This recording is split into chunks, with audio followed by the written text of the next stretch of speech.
Para la gloria de Dios, este himno titulado Santo Espíritu de Dios.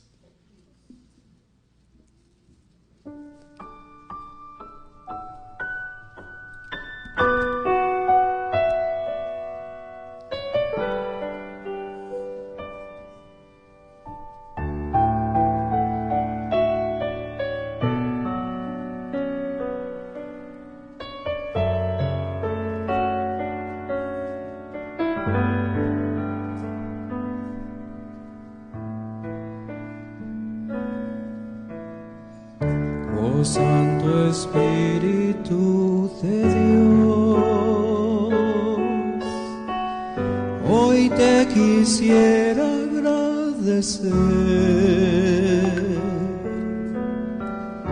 por lo que ha hecho en mi vivir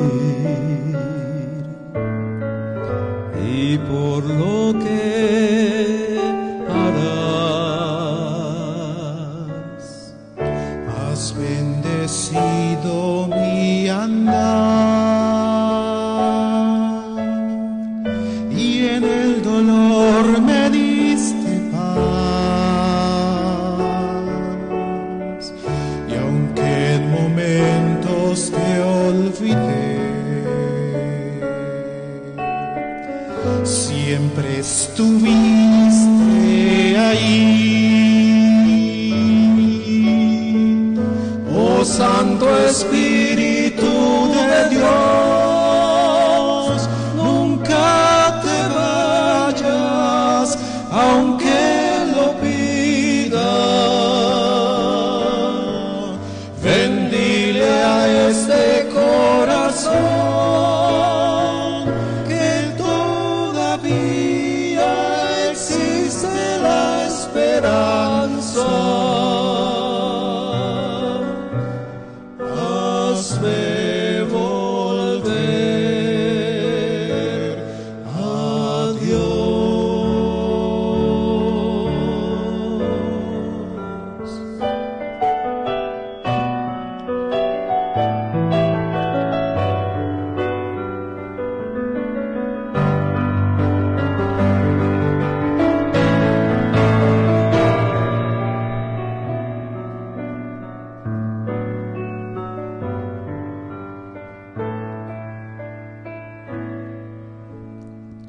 Cuando la noche llegue a mí, sabré que solo no estoy.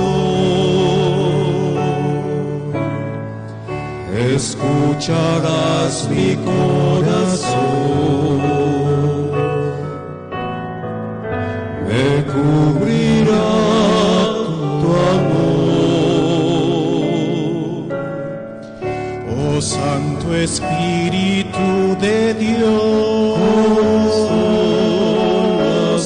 dirige mi alabanza y voz.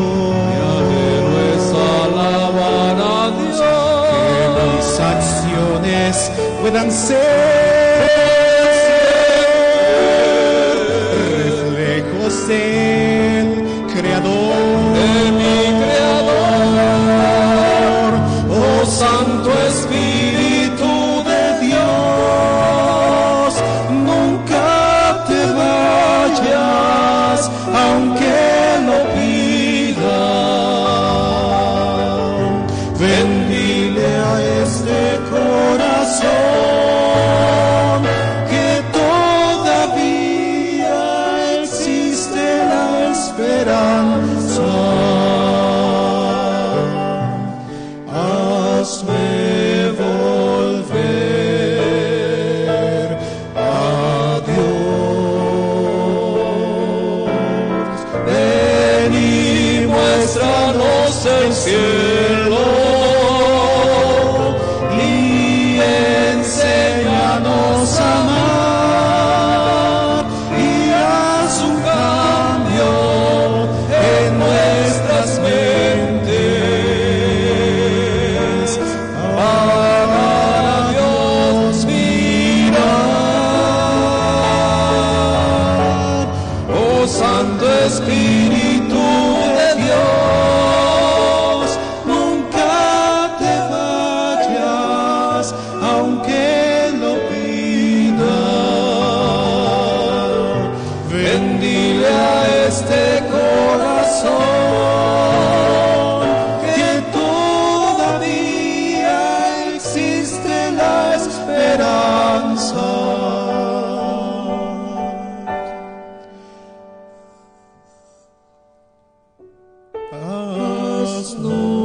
volver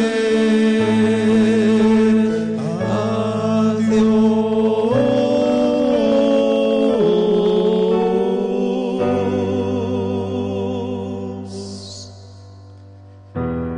Haznos volver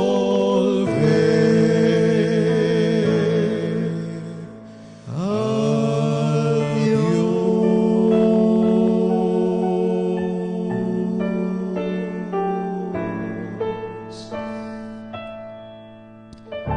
Amén. Gracias. Así como estamos, vamos a inclinar el rostro para orar. Querido Padre Celestial, una vez más acudimos a ti. Señor, realmente como pueblo tuyo necesitamos tu presencia. Necesitamos la obra del Espíritu Santo en nuestras vidas. Sabemos, Señor, que en estos últimos tiempos en los cuales estamos viviendo, el profeta Joel, por inspiración divina, mencionó que antes que viniera el gran día terrible de Jehová, que se refería a la venida de nuestro Señor Jesús, la segunda venida, mencionó que sería derramado el Espíritu Santo con poder a fin de que tu palabra, el Evangelio, fuera predicado y todo el que invocare el nombre de Jehová será salvo. Es por eso, Señor, que humildemente te suplicamos que en esos últimos tiempos en los cuales vivimos nos des tu Santo Espíritu y nos ayudes a poder comprender el mensaje del día de hoy. Ayuda a estar atento nuestro corazón a tu voz. En el nombre de Jesús. Amén. Sello sobre tu corazón. Ese es el título que lleva el mensaje para el día de hoy. Y como ustedes pueden ver, tiene una imagen que se representa de una paloma que representa el Espíritu Santo, que descendió en forma de paloma sobre el Señor Jesús cuando fue bautizado. Pero antes de introducirnos a nuestro tema de hoy sobre el sello, me gustaría que hagamos un repaso breve de la obra del Espíritu Santo en la vida del cristiano. Número 1, convence de pecado. ¿Qué es lo que hace el Espíritu Santo en primer lugar? Nos convence de pecado. Él es el que penetra a lo más profundo de nuestro interior y nos hace ver que estamos mal. Nos hace ver nuestra verdadera condición y nos ayuda a reconocer que tenemos una necesidad. En segundo lugar, dice, nos convierte del pecado. No dice nos convierte en el pecado, nos convierte del pecado. Y eso es algo maravilloso, porque esa obra de conversión, según lo muestran las Escrituras, es una obra del Espíritu de Dios cuando nosotros se lo permitimos. Él convierte. Y la conversión es un cambio de 180 grados y que nosotros debemos pedirle a Dios que Él la complete en nosotros cada día. Esto no es algo de la noche a la mañana. Todos estos 4 aspectos u obra del Espíritu Santo no es algo que se experimenta de la noche a la mañana, es un proceso que involucra toda nuestra existencia. Y que en la medida que nosotros pasamos tiempo con Dios, la obra puede ser más efectiva o si no se lo permitimos, puede no ser llevada a cabo en nosotros. Número 3, purifica o santifica. Nos ayuda a agradarle el gusto por las cosas espirituales. Hay personas que se burlan en algún momento de las personas que oran o que van a la iglesia. Sin embargo, cuando llega el Espíritu de Dios, las convence, las convierte, les ayuda a refinar su gusto. Lo que antes era atractivo deja de ser atractivo. Lo que antes no era atractivo, es decir, las cosas espirituales, el Espíritu hace que les sean atractivas. Número 4, habilita para la misión. Debemos pasar por estos 3 procesos a fin de que también el número 4 se haga efectivo. De hecho, cuando nosotros somos convencidos, convertidos y purificados, el resultado natural es que podremos ser habilitados para el cumplimiento de la misión. Hay algunas preguntas importantes para nuestro estudio del día de hoy. Número 1, ¿qué significa ser sellados por el Espíritu Santo? ¿Qué significa ser sellados por el Espíritu Santo? Yo sé que quizás usted se lo ha preguntado, tal vez ya ha dedicado tiempo para estudiarlo, pero hoy vamos una vez más a verlo a la luz de la Biblia. Número 2, ¿Es importante el sellamiento del Espíritu Santo en la vida del cristiano en el tiempo del fin? ¿Ustedes qué creen? ¿Es importante? Por supuesto. Número 4, ¿qué implica ser sellados por el Espíritu Santo? ¿Cuáles son las implicaciones? Número 3. Número 4, ¿qué es necesario que hagamos como iglesia para recibir el sello del Espíritu Santo de forma colectiva? Es una pregunta muy interesante, ¿cierto? Bueno, son todas estas preguntas. Con ayuda de Dios las iremos respondiendo en la medida que avanza el estudio. Primeramente vamos a introducirnos acerca de lo que la Biblia dice del sello o el sellamiento. Primeramente, nosotros nos damos cuenta que los antiguos con frecuencia marcaban sus mercancías con un sello para designar a quién pertenecían. Esto, en primera instancia, ya nos da un indicio de lo que es el sellamiento. Para designar a quién ¿qué? Pertenecían. Generalmente el sello utilizado para marcar la arcilla o la cera constaba de una pieza de metal o de una piedra preciosa que portaba el nombre grabado o el símbolo del propietario. Ahí hay una pequeña imagen que puse arriba para que pudieran ver cómo eran antiguamente los sellos. Y primeramente nosotros vemos que cuando se trata de Dios en relación con sus hijos, el asunto del sellamiento tiene un sentido muy profundo y significativo. Por ejemplo, vamos a ver en Cantares 8:6 y encontraremos una expresión que nos ayuda a responder nuestra primera pregunta. ¿Qué significa ser sellados por el Espíritu Santo? Si alcanzan a verlo, lo leemos juntos a la de 3. 1, 2, 3.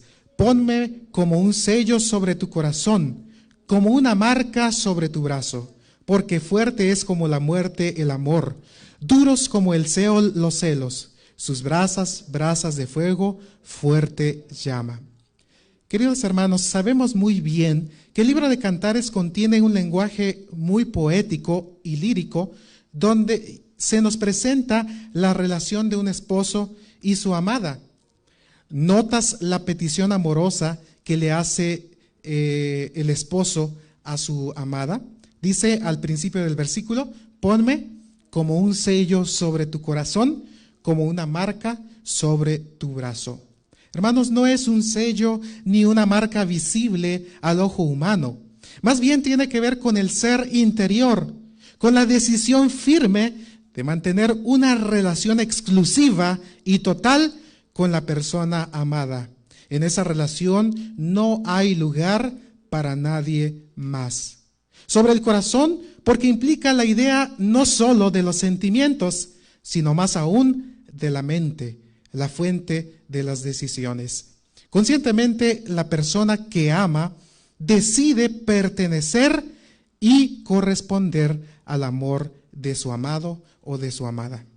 Para crear ese vínculo mutuo e íntimo, la persona debe llegar a reconocer y valorar sobre todo las virtudes de la otra persona, y esto solo se logra a través del tiempo de calidad que se dediquen el uno al otro.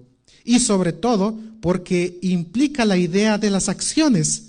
Si de verdad amamos y pertenecemos única y exclusivamente a la persona que amamos, todo lo que hacemos es por y para su beneficio. A lo largo de los escritos proféticos, notamos un lenguaje metafórico que describía a Israel como la esposa de Dios y compara su infidelidad con el adulterio o la prostitución. Hay algunos pasajes que ustedes pueden notar allí donde hace referencia a eso último. Y bueno, en esta ocasión vamos a estudiar a la luz del Apocalipsis y de los eventos finales de este mundo, la marca de la adoración o el sello.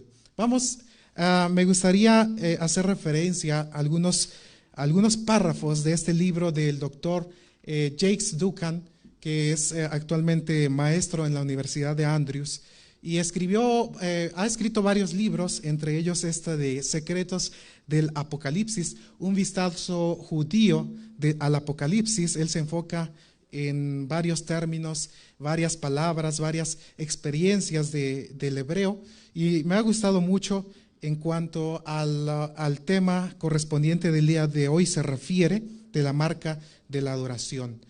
En el Apocalipsis describe la marca de la adoración como sellada en la mano derecha, ¿o en dónde?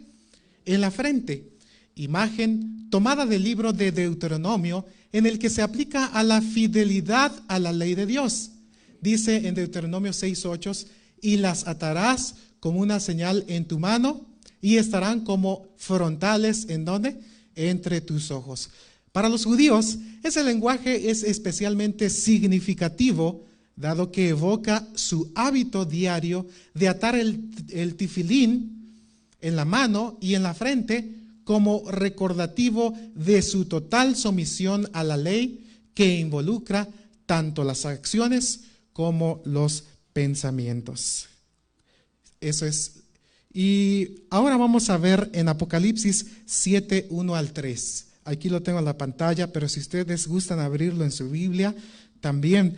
Vamos a ver, dice, después de esto, vi a 4 ángeles en pie sobre los 4 ángulos de la tierra, que detenían los 4 vientos de la tierra para que no soplase viento alguno sobre la tierra, ni sobre el mar, ni sobre ningún árbol. Vi también a otro ángel que subía de donde sale el sol y tenía el sello del Dios vivo. Este ángel tenía el sello ¿de quién? Del Dios vivo. Y clamó a gran voz a los 4 ángeles, a quienes se les había dado el poder de hacer daño a la tierra y al mar, diciendo: no hagáis daño a la tierra, ni al mar, ni a los árboles, hasta que hayamos ¿qué? Sellado, ¿en dónde? En sus frentes a los siervos de nuestro Dios. Hay un ángel que tiene un sello que le indica a los 4 ángeles que están deteniendo las impetuosas tempestades, que no arrasen la tierra hasta que sus hijos, hasta que sus siervos sean ¿qué? Sellados. Esto es muy importante e interesante. Este mismo autor dice que estos sobrevivientes llevan una señal o marca que los protegerá de la ira divina. Esto nos hace acordar o recordar los eventos de Egipto, cuando los hijos de Israel fueron librados por la señal de sangre rociada sobre los marcos de las puertas. Pero esta vez los 4 vientos de la tierra, que llevan la ira de Dios, amenazan contra los 4 ángulos de la tierra, es decir, toda la tierra. Aquí nosotros podemos notar también un contraste con otros sellos del Apocalipsis que eran portadores de la muerte, pero este es el sello de la vida, Apocalipsis 7:2.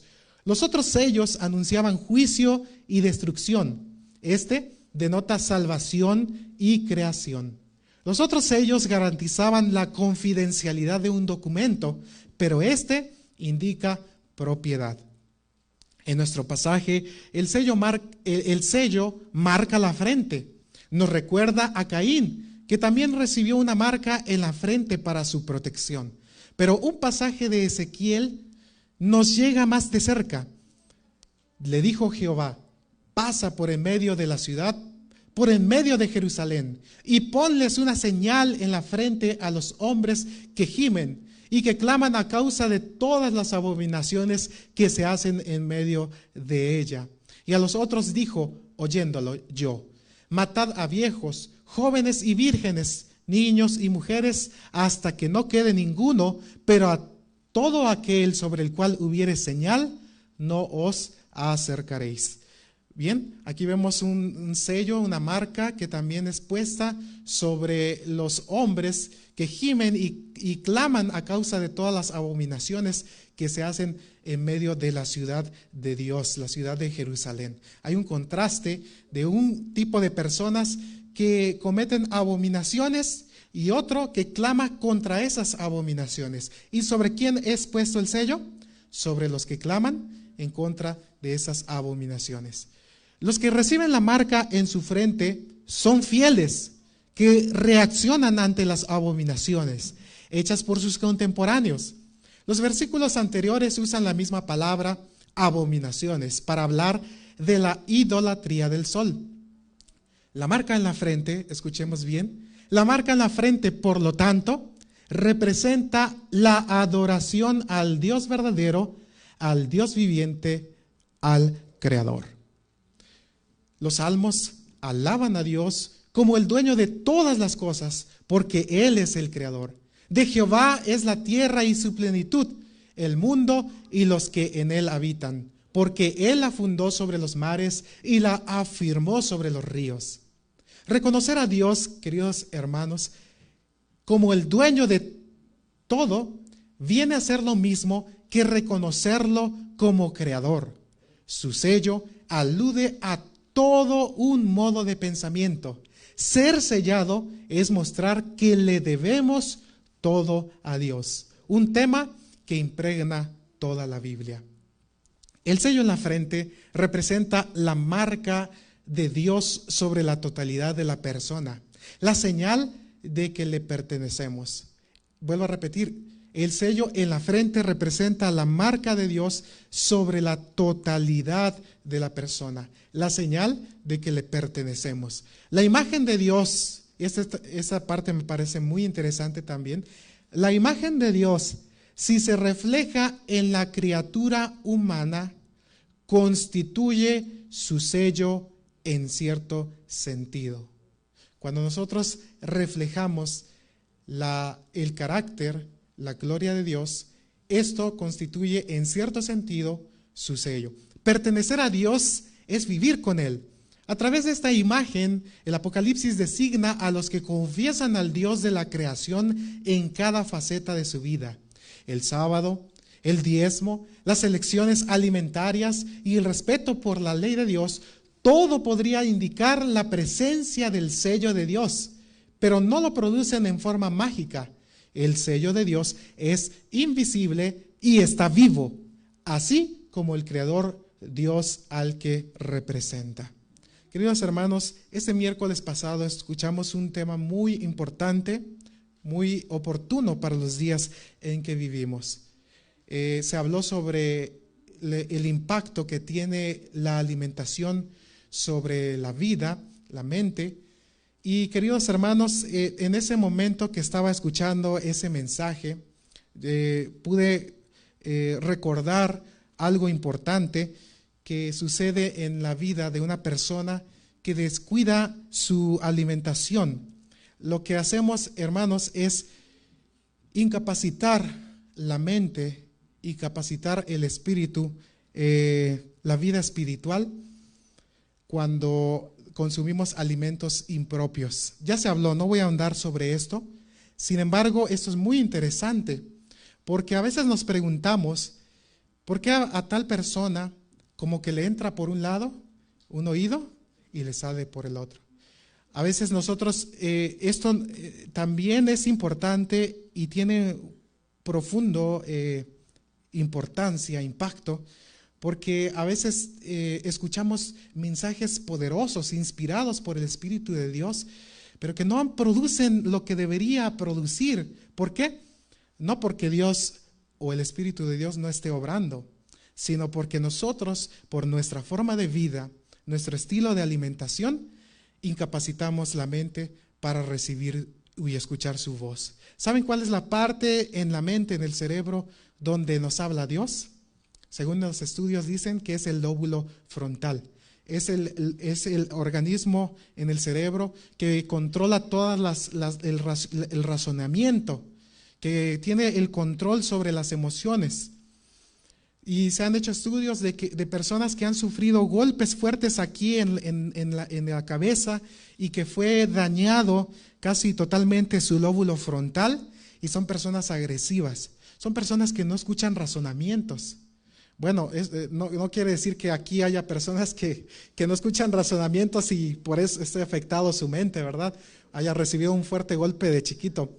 Pero quiere decir, hermanos, que realmente este órgano es muy importante y que nosotros debemos cuidar de todos estos aspectos, porque saben que el sello de Dios es puesto ¿dónde?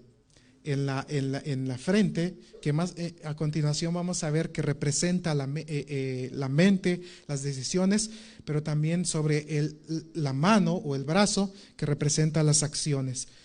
Ahora vamos a hacer un contraste pequeño. No voy a dedicar mucho tiempo a este contraste entre la marca de Dios y la marca de la bestia, pero sí es oportuno mencionarlo.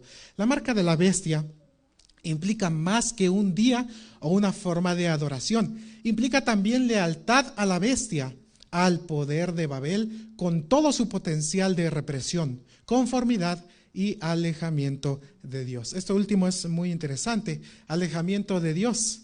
Si el que es sellado por el Espíritu de Dios es una persona que dedica tiempo de calidad con Dios, que dedica tiempo a orar, que dedica tiempo a estudiar su palabra, y Dios lo habilita y lo sella con su Espíritu Santo, lo bautiza con su Santo Espíritu, es porque está cerca de Dios.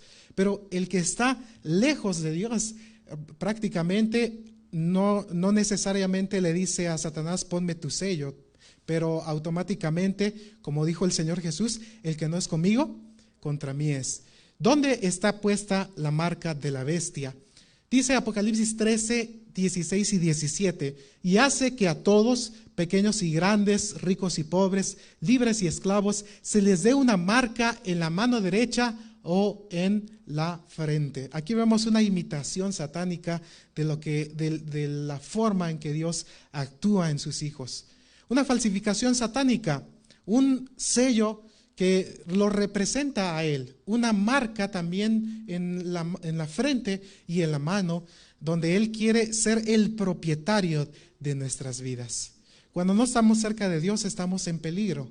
Cuando descuidamos por un instante nuestra comunión y la oración con Dios, corremos el peligro de perder la comunión con Dios y estamos recibiendo la marca o el sello de la bestia.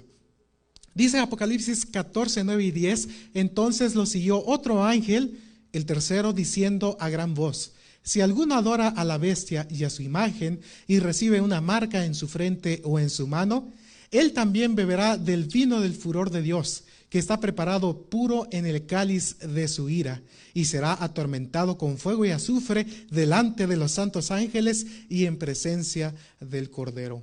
Qué fin tan trágico para los que tienen la marca de la bestia. Yo alabo a nuestro Dios, porque algunos dicen que Dios es un Dios perverso que se goza en la destrucción de los seres humanos. Pero realmente en la Biblia nosotros vemos a un Dios que se preocupa y que manda advertencias, que primeramente nos muestra su amor, y la más grande prueba es Cristo Jesús, que dio su vida por nosotros en la cruz del Calvario. Y también nos hace invitaciones constantes a través del Espíritu Santo, a través de la predicación de la palabra, para que podamos abrirle el corazón. Y entonces esto deja a un lado aquellas afirmaciones de quienes dicen que Dios es un Dios cruel. Pero es cierto también que hay un fin trágico para los que tienen la marca de la bestia. Si la marca de Dios representa que lo reconocemos como nuestro creador, y esto abarca todos los aspectos de nuestra vida, todo lo que hacemos, decimos, lo hacemos ya sea para Dios, entonces estamos siendo de Dios. Pero si nosotros en lugar de eso tomamos nuestra propia inteligencia, prudencia, por así decirlo, como dice Proverbios capítulo 3, que no nos fiemos de nuestra propia prudencia, sino que debemos nosotros buscar al Señor de todo corazón y confiar en la prudencia de Él. Vamos a seguir avanzando. Vamos a mencionar las implicaciones. Fue otra de las preguntas que hicimos. Dice que una de las implicaciones es fidelidad a la ley de Dios en acciones y pensamiento. Así es que esa es una de las implicaciones de ser sellado por el Espíritu Santo. Fidelidad a la ley de Dios en acciones y pensamiento. Número 2, reconocer que nuestra vida le pertenece ¿a quién? A Dios, por supuesto. No, cada día debemos vivir con esa conciencia, con esa certeza de que nuestra vida le pertenece a Dios. Y dos veces. Uno, porque Él es nuestro creador. Y número dos, porque Él nos ha redimido con la sangre de Cristo Jesús. Número tres, implica reflejar su imagen y semejanza, es decir, su carácter. Hermano, qué maravilloso es ver hombres, mujeres consagrados a Dios, cuya vida es una inspiración para los que lo rodean. Qué maravilloso es ver hombres y mujeres que a pesar de tener trabajos y oficios en los cuales dedican cada día su vida, no desaprovechan cada oportunidad que tienen para poder testificar en el nombre de Cristo, para compartir su fe. Qué maravilloso es entregarle la vida por completo a Dios y reflejar su imagen. ¿Por qué? Porque las personas lo notan. Recuerdo cuando iba yo en el último grado de la preparatoria, en ese año empecé a estudiar un poco más la Biblia y empecé a comprender un poco más el plan de Dios para mi vida, y le pedí a Dios en oración cambios a mi vida que eran muy necesarios. Y yo le dije: Señor, no puedo solo, pero si tú me ayudas, yo desde hoy tomo la decisión de abandonar esto y esto. Hice una lista larga de las cosas que yo debía de cambiar. Y le dije a Dios: ya no hay vuelta atrás, vamos para adelante. Y entonces, en base a todos esos cambios, pues yo no vivía con el pensamiento de impactar a quienes me rodeaban, pero en una ocasión recuerdo un compañero, un amigo con el que convivía muy cerca y lo visitaba seguido en su casa. Y ese compañero me dijo en esa ocasión: ¿sabes? Yo he visto una luz que te rodea. Yo he visto algo. Yo siento que realmente Dios está contigo, porque hay una luz que te rodea, una atmósfera que te protege. Y yo me quedé impactado en esa ocasión, porque yo dije: gloria a Dios, porque es Dios el que produce. Mis hermanos, reflejar su imagen y semejanza es vivir por Él y para Él, cueste lo que cueste. Dice número 4, la implicación, que algunas de las implicaciones de ser sellado por el Espíritu Santo es que tienen la protección de Dios sobre las catástrofes venideras. Hay veces que leemos el Apocalipsis y leemos los acontecimientos impactantes y decimos: yo no me gustaría vivir esa gran persecución o esas plagas, yo no me gustaría verlas. Pero mi querido hermano, amigo, si tú desde el día de hoy eres sellado por el Espíritu de Dios, ten por seguro que cuando vengan esas catástrofes, tu vida estará segura en las manos de Dios. Y permítanme un poco aquí en mis apuntes. Con este contexto en mente, juntos analizaremos dos pasajes del apóstol Pablo que se refieren al sellamiento del Espíritu en la vida del creyente genuino. Y finalmente tomaremos un poco de tiempo para tomar la decisión, no solo hoy, sino a partir de hoy y cada día de nuestra vida, de seguir el ejemplo de la iglesia cristiana naciente, que en unidad, ayuno, oración y ruego pidieron la presencia del Espíritu Santo. Efesios 1, 13 y 14, vamos a verlo rápidamente. Dice: en Él también vosotros, habiendo oído la palabra de verdad, el evangelio de nuestra salvación, y habiendo creído en Él, fuisteis ¿qué? Sellados con el Espíritu Santo de la promesa. Es interesante porque fue prometido, ¿cierto? Que es las arras de nuestra herencia hasta la redención de la posesión adquirida para alabanza de su gloria. Si tomaras tiempo de analizar los versículos 3 al 14, notarás que nuestro primer pasaje está dentro del contexto de las bendiciones espirituales y celestiales que en Cristo le son dadas a los que viven en Él. Primera bendición: nos escogió antes de la fundación del mundo. Gracias a Cristo Jesús tenemos estas maravillosas bendiciones. Nos escogió antes de la fundación del mundo. Qué maravilloso, querido hermano, hermana, que me escuchas, que ves también esta transmisión. Tú fuiste escogido desde antes de la fundación del mundo. Número 2, para ser santo y sin mancha delante de Él. El propósito de Dios y otra de las bendiciones es que podamos ser santos y sin mancha delante de Él. No nos hizo Dios o no nos rescató del pecado para volver a resbalar y caer y ensuciarnos nuevamente a Él. Nos ha rescatado en Cristo Jesús para poder vivir una vida de santidad y sin mancha delante de Él. Y si esta es una de las bendiciones que Cristo nos promete, yo lo creo.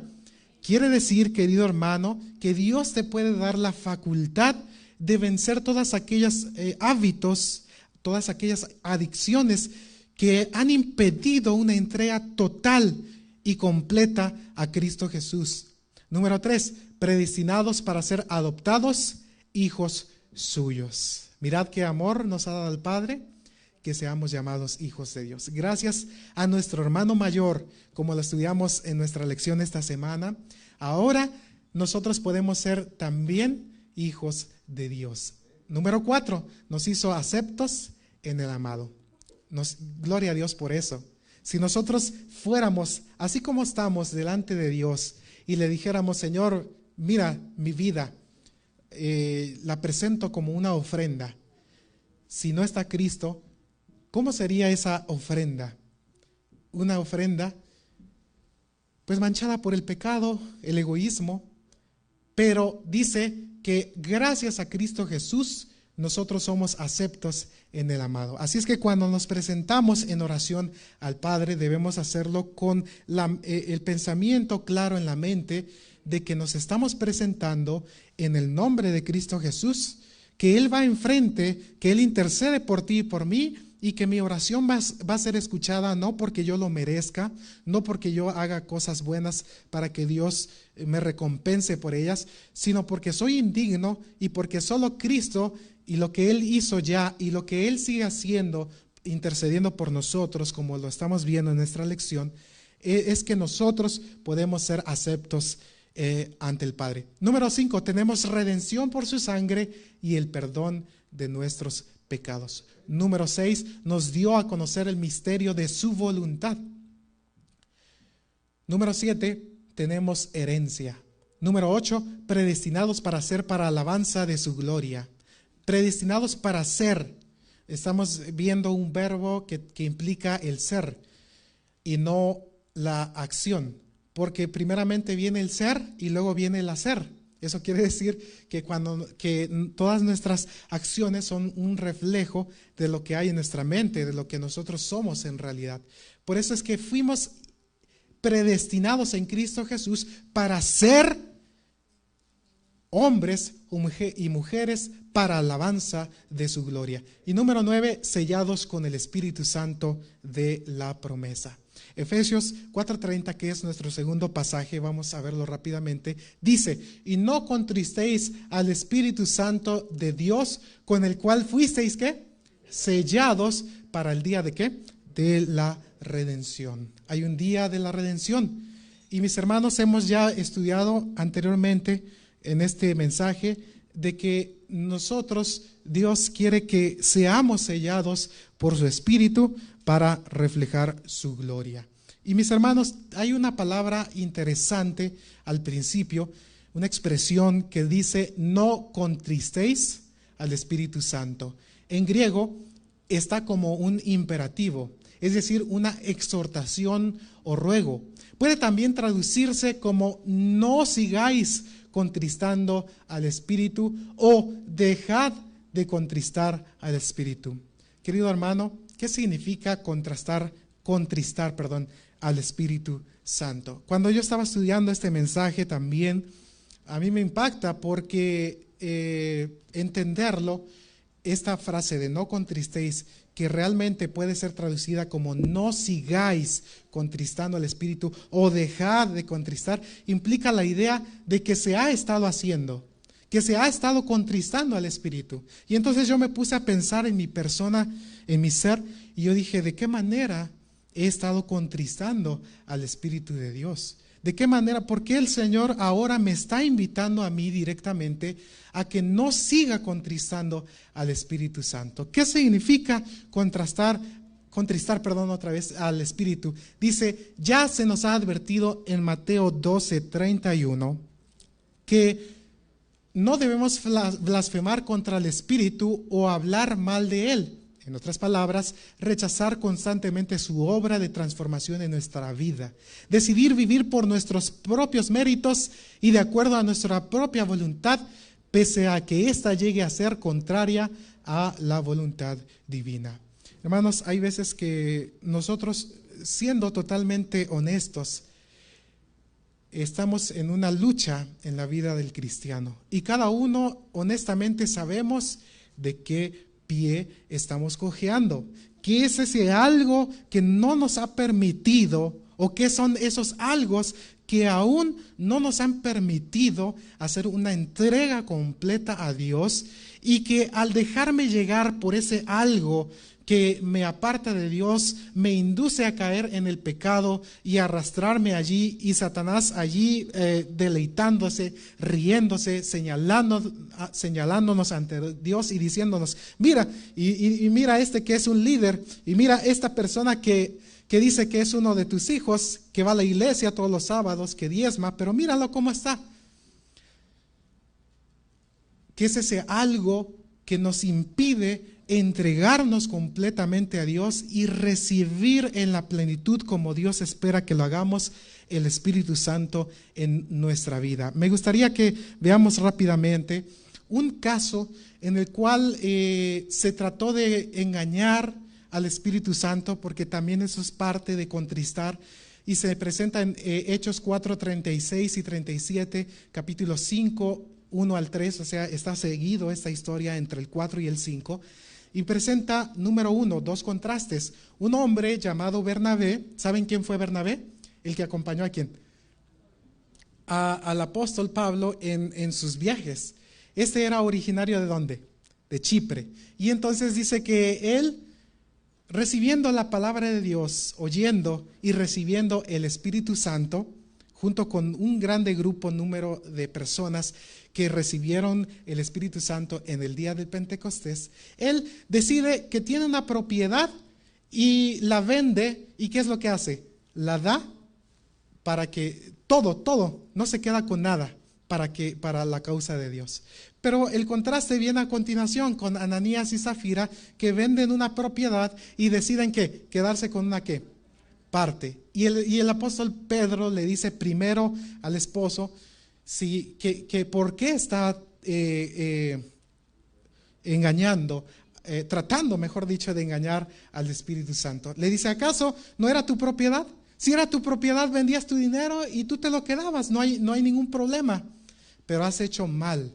Y saben que esta acción rotunda de quitar la vida fue una lección impresionante, porque si se permitía, si se toleraba esta acción equivocada, si esto se propagaba y muchos hacían y seguían el ejemplo, se estaba representando falsamente o malmente la obra del Espíritu de Dios en la vida de las personas. Y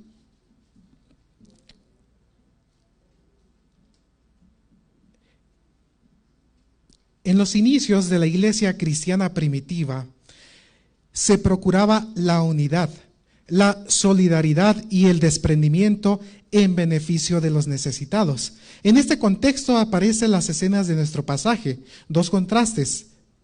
Bueno, ya mencionamos eso. ¿Qué estuvo mal en su actuar de Ananías y Zafira?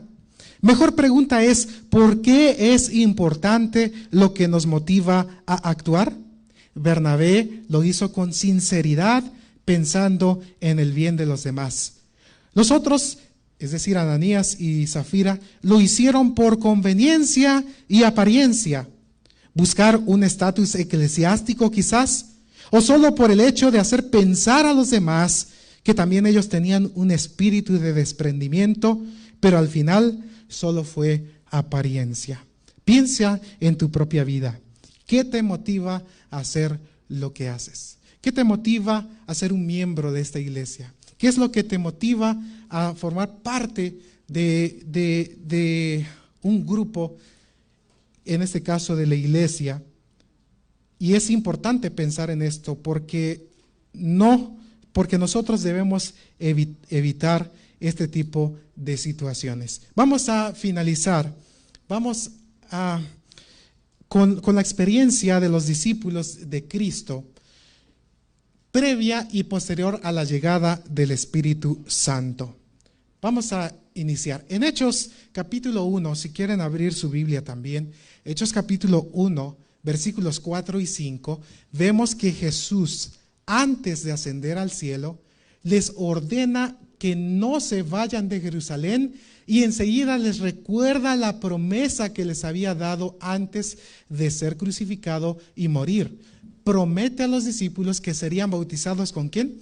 Con el Espíritu Santo. En Hechos 1, pero ahora en el versículo 8, les dice que cuando hayan recibido el Espíritu Santo, y solo entonces es que podrán tener éxito en el cumplimiento de la misión. ¿Qué quiere decir? ¿Quiere decir que el Espíritu Santo no había actuado en ellos? Por supuesto que no. Por el contrario, hacía tiempo que ya había comenzado su obra en ellos, solo que ahora tenían una tarea humanamente imposible de realizar: predicar a Cristo comenzando de Jerusalén y hasta lo último de la tierra.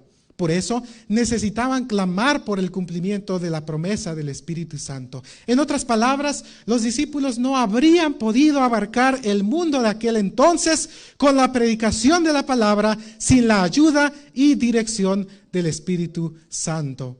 Ellos pudieron vivir vidas con poder porque pidieron el bautismo diario del Espíritu Santo en sus vidas. Hermanos, es importante que nosotros como los discípulos podamos clamar por el Espíritu Santo hoy en día. Por supuesto, estamos viviendo las escenas finales y solo los que son sellados con ahora sí es puesto el sello de Dios, ellos son los que reflejan a Dios y que son librados de la destrucción final. Ellos pudieron vivir vidas con poder porque fueron pidiendo diariamente el bautismo del Espíritu en sus vidas. ¿Te has preguntado? Son preguntas interesantes. ¿Te has preguntado por qué existen tantas iglesias vacías y débiles?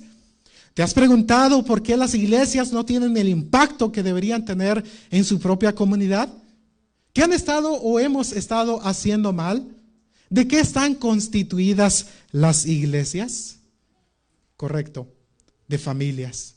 Mis hermanos, si no somos capaces de crear paz, justicia o compasión dentro de la familia, tampoco lo podremos hacer dentro de una nación o del mundo.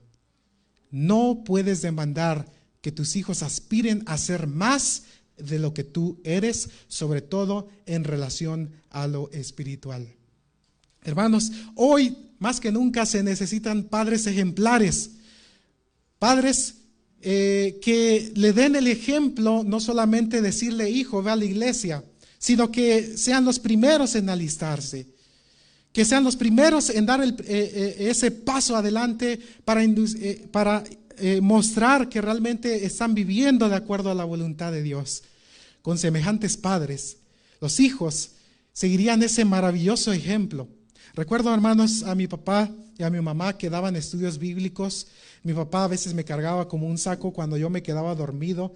Allí cuando él iba a dar estudio bíblico, yo llegaba al momento en que caía. Y me cargaba aquí como un saco y yo recuerdo, bueno, cuando iba dormido no recuerdo nada, pero cuando iba despertando, recuerdo cómo iba yo ahí en el hombro de mi papá. Pero esa experiencia de ver a mis padres cumpliendo la misión, yendo y visitando a las personas, estudiando con ellas, ¿creen que no tuvo un impacto sobre mí? Por supuesto. A mí me gusta dar estudios bíblicos, me encanta dar estudios bíblicos, pero no fue por casualidad, sino porque vi a mis padres amar la predicación del Evangelio. Mis hermanos, si tus hijos vieran en ti un hombre, una mujer que es conducido por el Espíritu de Dios, que tiene el Espíritu de Dios, que tus palabras y tus acciones concuerden, entonces vas a ver hijos poderosos en el nombre de Dios también. Mis hermanos, es muy cierto que el Espíritu Santo siempre obra en este mundo. Sin embargo, solo aquellos que son bautizados por Él hacen la diferencia en su medio ambiente. Solo aquellos que son sellados por el Espíritu Santo tienen vidas poderosas. Una influencia que no se puede apagar. Una influencia que en unos despierta admiración y lamentablemente en otros odio o envidia. Pero no se puede decir que un hombre o una mujer es sellada o bautizada por el Espíritu Santo y en su vida no pase absolutamente nada. O peor aún, decir que son hijos o hijas de Dios, pero viviendo en contra de sus mandamientos. Hermanos, ¿cómo se puede concebir la idea de decir soy cristiano y estoy viviendo lejos de Cristo? ¿Cómo se puede concebir la idea de decir yo tengo al Espíritu Santo y vivir de una vida cualquiera sin tomar en cuenta a Dios más que el sábado cuando ya voy a la iglesia? ¿Cómo voy a decir que estoy lleno del Espíritu Santo cuando realmente no estoy viviendo a la altura del llamado de un hijo y una hija de Dios? Y de hecho, vivir a la altura del llamado también es gracia de Dios y obra del Espíritu Santo en nuestras vidas. Mis hermanos, con esto ya finalizo. El tiempo avanza muy rápido, disculpen si estoy tomando más tiempo del debido, pero recordemos, hermanos, qué maravilla. El Señor Jesús oró, y con esto es importante, no quiero que lo pasemos por alto. El Señor Jesús oró para que sus discípulos, disculpen, recapitulo un poco. En Hechos 1:14, regresando en Hechos 1:14, nos muestra la manera en que se encontraban esperando al Espíritu Santo. Recordemos que estamos viendo cómo se manifestó el Espíritu Santo en esos días y cómo hoy día podemos vivirlo también nosotros. Nos muestra Hechos 1:14 la manera en que se encontraban esperando al Espíritu Santo. Número 1, perseverando unánimes en oración y ruego junto a sus demás hermanos. Qué maravilloso ejemplo, perseverando. Hermanos, la palabra perseverar implica la idea de estar continuamente esforzándonos para alcanzar una meta o para mantenernos en el camino que tenemos por delante. También perseverar es importante, pero dice unánimes en oración y ruego junto a sus demás hermanos. Dice Hechos 2:1. Que estaban todos unánimes, juntos, y sobre todo, aún después de recibir el Espíritu Santo, dice en Hechos 2:43 al 47, que la manera en que ellos vivían, número 1, dice lo siguiente, que ellos hacían maravillas y señales que eran hechas por los apóstoles.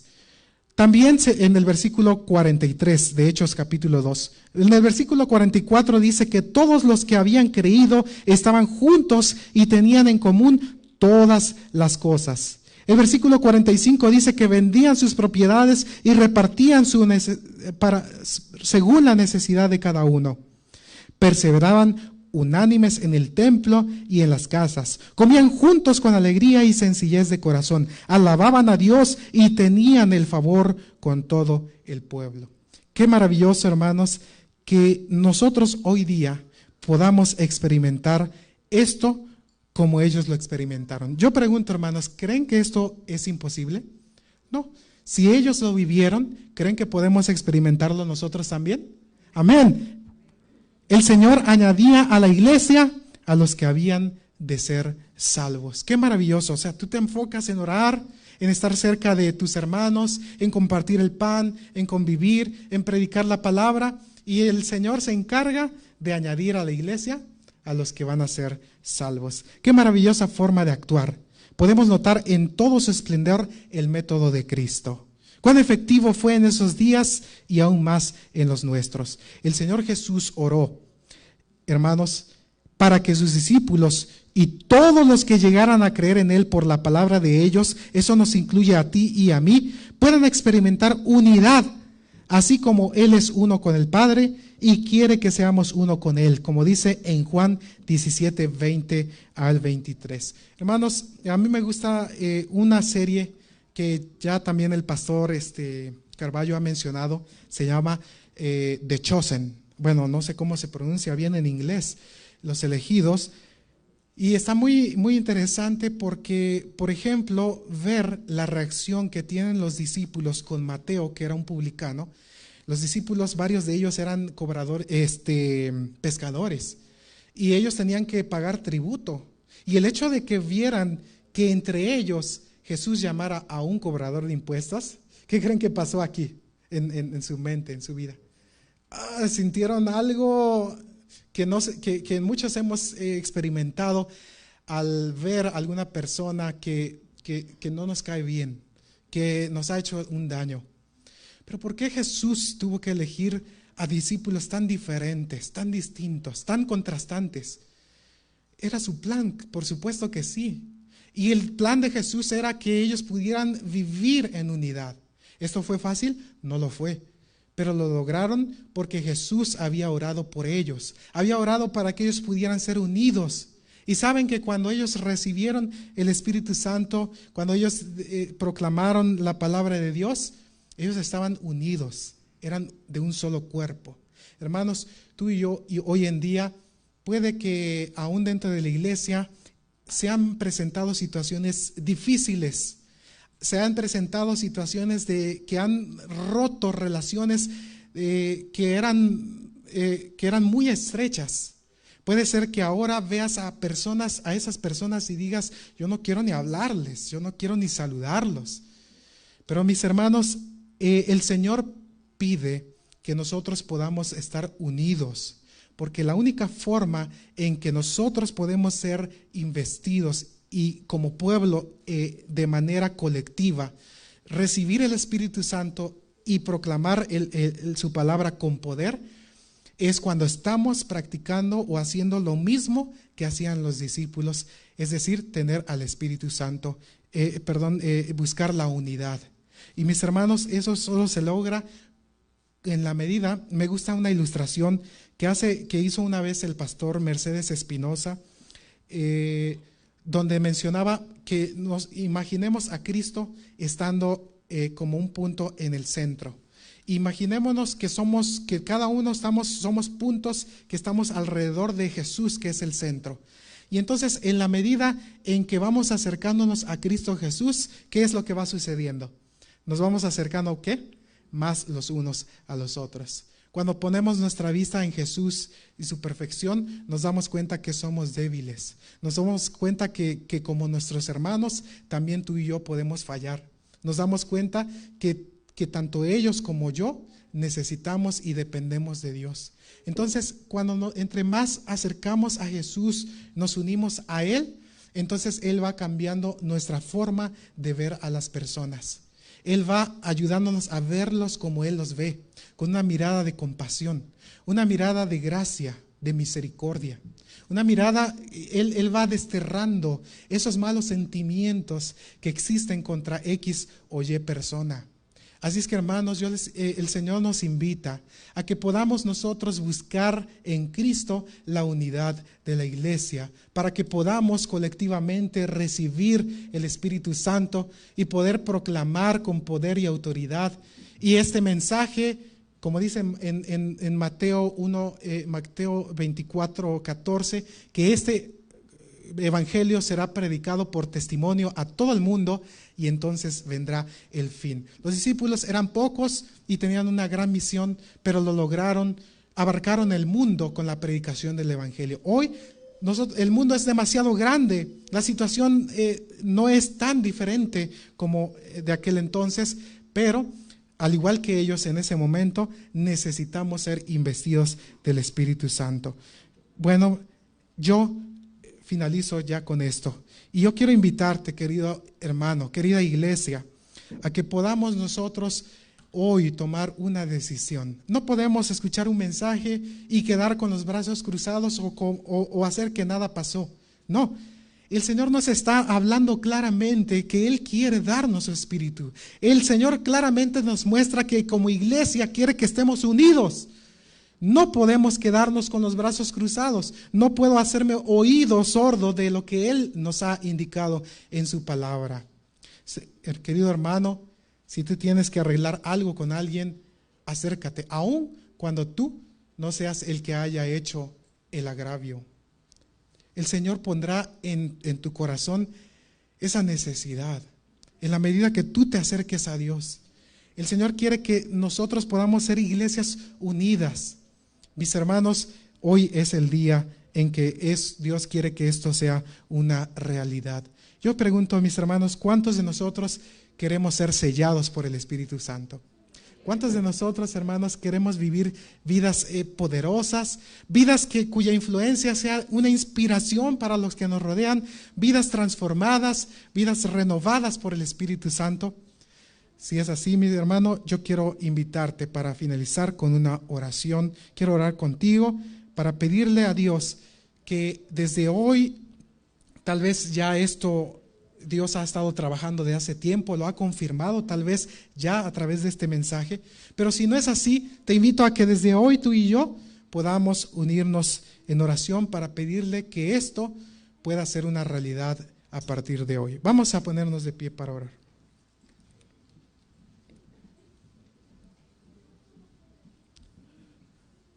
Oremos.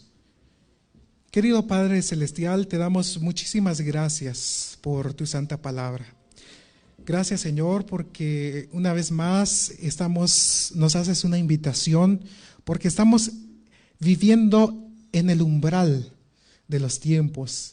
Estamos viviendo en las escenas finales de este mundo y no es posible, Señor, que estemos viviendo separados de ti. No es posible, Señor, que estemos viviendo una vida doble o una vida a medias. Querido Señor, realmente necesitamos tu presencia en nuestra vida. Necesitamos la presencia y obra del Espíritu Santo en nuestros corazones. Necesitamos, Señor, que podamos nosotros estar unidos, que podamos estar en oración. Qué lindo sería que cada sábado a las 7 de la mañana, 7:30, comenzando con nuestros principales líderes, pudiéramos estar aquí en oración por tu pueblo, por nuestras familias de la iglesia, y en respuesta a nuestras oraciones pudiéramos ver más gente integrándose y más gente orando y más gente escuchando y buscando la unidad y el propósito y buscando la presencia y derramamiento del Espíritu Santo. Esta iglesia sería una iglesia viva, una iglesia con poder. Querido Señor, no es por casualidad que a través de los tiempos hayan sucedido reavivamientos y reformas por medio de tu pueblo en aquellos momentos. No es casualidad. Fueron hombres y mujeres de oración. Fueron hombres y mujeres que se unieron en oración y que se dedicaron su vida entera a poder buscar la presencia del Espíritu en sus vidas. Y el Espíritu les dio la facultad de poder obtener victorias. Señor, rogamos que tu Santo Espíritu sea derramado sobre esta tu iglesia. Que tu Espíritu esté con el pastor de nuestra iglesia, Pastor Benjamín Carballo. Que tu Espíritu Santo esté sobre los ancianos de esta iglesia, cada uno, ancianos y ancianas. Te ruego que tu Espíritu sea derramado también, Señor, sobre nuestros directores de los diferentes ministerios. Te ruego, Señor, que sea derramado sobre cada uno de nuestros hogares. Que podamos, Señor, sentir el deseo, la necesidad. Que tu Espíritu no nos deje tranquilos hasta que podamos hacer una entrega completa y total a ti. Que podamos, Señor, buscarte personalmente, familiarmente, porque la iglesia está constituida por familias. No nos dejes, Señor, desde este momento quedarnos tranquilos. No nos dejes que nuestra mente se olvide de esto. No lo permitas, Señor, sino que insiste, haz lo que sea necesario a fin de que nosotros podamos despertar, a fin de que nosotros podamos darnos cuenta de los tiempos en que estamos viviendo y que no seamos de aquellos que son sellados por la marca de la bestia, sino que seamos sellados por el sello del Dios vivo. Señor, gracias por escucharnos.